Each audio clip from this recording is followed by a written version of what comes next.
I'm Aaron. I am the Regional Operations Director for Camel Express Car Wash.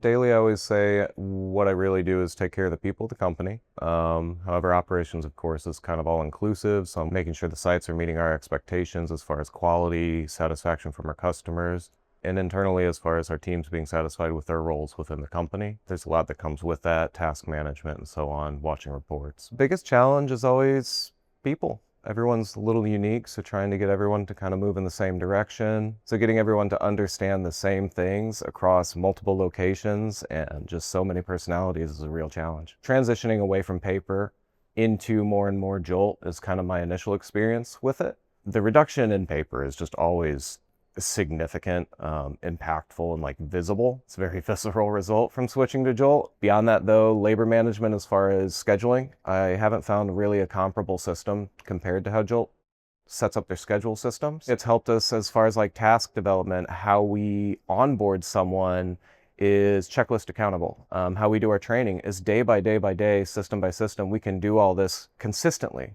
And for everybody to receive the same quality and training that is assured by the checklist that doesn't change unless we tell it to is a significant boon to give to my team, that everybody gets the same preparedness before joining us. Very simple, follow what Jolt says. We can include pictures to show examples of what we need if it's very confusing, but we can always put that description at their fingertips and make sure everything's orderly, accountable, and simplistic for everybody on our team. That's really the key there, is just the easiest path is the one often taken, and Jolt provides it.